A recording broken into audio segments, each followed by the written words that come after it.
Well, specifically about one scene.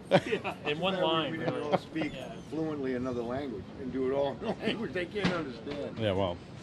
But we don't. No. Anybody? I mean, I don't. No. Fluently in another language. Portuguese? Anything? No. Italian? No. No. Okay, never I mind. can order coffee in French. That's about it. You can order coffee in French? I can say, coffee. S'il vous plaît. S'il vous plaît. Café.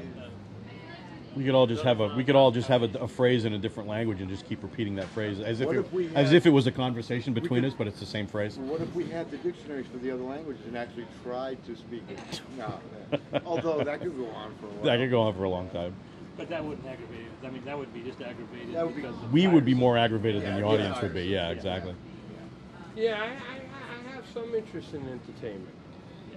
yeah. I think we kind of Minimal, we'd like but to Minimal, entertain some. somebody, but it would, in an aggravating sort of way. Well, having something irritating going on sound-wise somewhere, even if it's subtle. The thing you did with the heartbeat, where you started very soft, people didn't notice it, and you had the painting, and you had your brother with the nunchucks.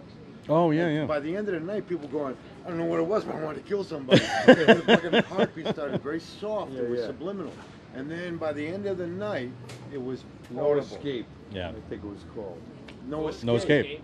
That's right. I mean, that could be a part of And, just Danny subliminally had agitating nunchucks. everybody. Yeah, I mean, he had a stocking over his face, and In Austin, Texas, he's alive.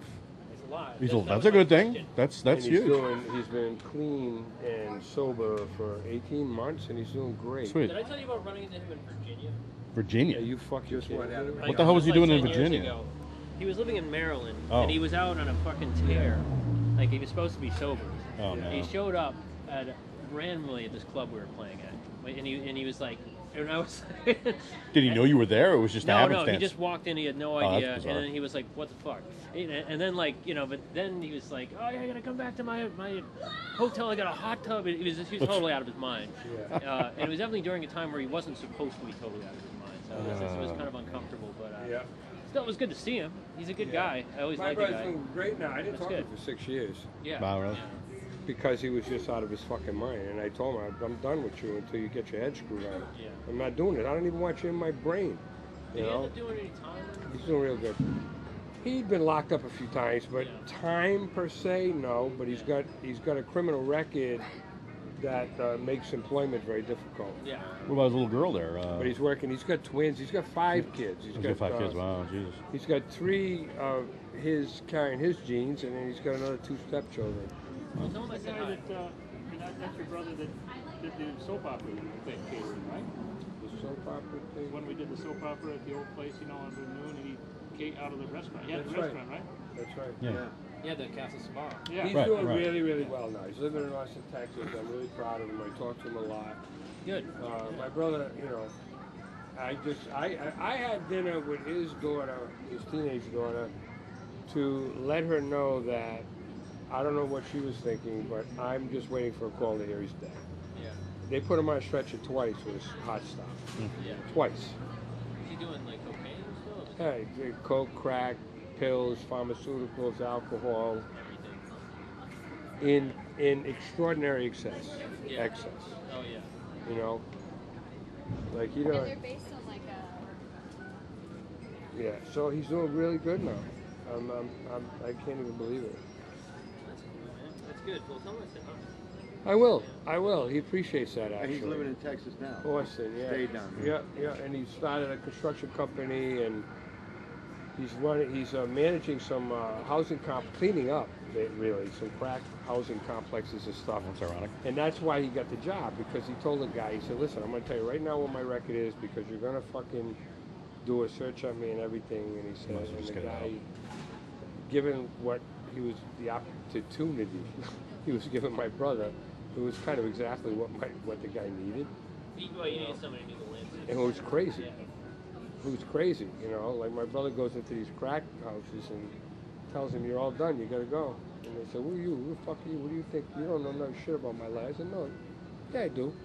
I was doing exactly what you're doing in a room just like that about 18 months ago. Yeah. So don't give me no shit. You're fucking out. And if you don't leave, you're gonna have such a miserable time here. I'm just gonna make your life so miserable, and then nobody wants that. You know what I mean? Crackheads don't want that. They don't want attention. So, and now he's got the fire and the police and everybody on his side. They're on call now because he cleaned up one housing project and now he's on another 80-unit housing project. He's cleaned out the garage area. Yeah, he's transforming these housing development projects. This new one, 80-unit one, every morning he gets his laptop and he goes sit at the gate of the place in a like a lounge chair, you know, and watches everybody that goes in and while he's conducting his business, you know, like I'm here if you're looking for me, you know. In the first place, they were cutting his tires and, you know, I mean, they were really, my brother, well, putting tires in. Like, it doesn't, my brother's fearless. Oh, I know. Oh, yeah. And that has been a good thing now, Yeah. and that was a really bad thing for a long time. I remember some story about him like jumping on the hood of somebody's car with his nunchucks. Oh, yeah, I remember that. I remember that. That was early. That was early on. Yeah, yeah. Real quick, there was. Do you remember them two twins that were gay with the big buck teeth? They used to hang around in the Rocket.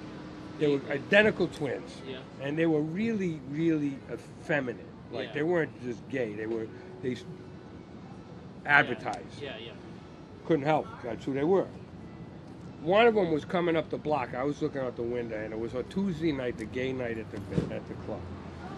And there were a couple of big college jock type guys, and they started fucking with him before he got to the club, at the Rocket door. Yeah. And I saw it out the window, and then I saw them slap the kid.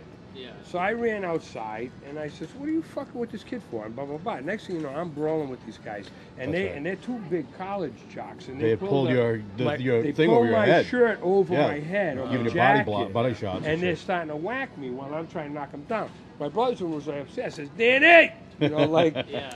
while I'm getting hit. And if you don't, you may not remember, but when that door, you needed a key to get out. Yeah. Oh, really? Yeah. The back. Really was unsafe. it the back, not the back door, The or front which door. one? The front door. You needed a key to get out. Oh, that's right. So my brother ran all the way down the stairs to help me, and forgot his key. So now I'm out there brawling with these guys and getting whacked. Good. And my brother runs back upstairs. This time he comes down with the key and the nunchucks. Yeah. So he's got like pajama pants on, no shoes, no shirt. He chases these guys up the block with the nunchucks. They jump in their car. He jumps on the hood of the car and starts smashing their windows. Yeah. Right? Then they're freaked out. Right? So my brother comes running back. And now, by the way, when this thing went down, that kid that I was defending, they opened the door to the club. They let him in and shut the door with me on the outside. Just By the way. nice. Yeah. By the way. So, just, you know, a little editorial commentary here. But, so my brother comes running back upstairs. He goes, "I think they went to the fucking cops." So we shut all the lights down and everything. We're hiding down below the window. So the cops come down with the kids are going knocking on the Rocket, and the Rocket wasn't sympathetic. You know, the Rocket says, "What are you talking about? I don't know what you're talking about." Right. These guys were harassing this kid. Then the kids got cocky with the cops. So then the cops kind of took the side of the club, and so everything, you know, and I think they might even, I don't know what happened, but it got ugly with the kids. Because kids says, "You ain't doing nothing, you fucking guys ain't doing your job," and blah, to the cops. Not a good thing to Good do. move, right? That turned everything around. And they never probed upstairs, and of course the Rocket people never told them, "We don't know who you're talking about, never seen the person, have no idea what you're talking about. What we know is that he was harassing this guy, you know, this kid in here." So that's how that went down. So my brother's feet were all scraped up and everything.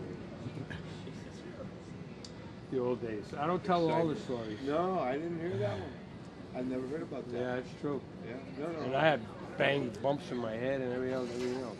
I heard about some other one, but we don't even need to go to. There's a whole Oh, bunch there of was a them. bunch. Oh, yeah. There was a bunch of them, you know. I remember the one. There was like a fucking riot one night when I was living there. I was in a hip hop show.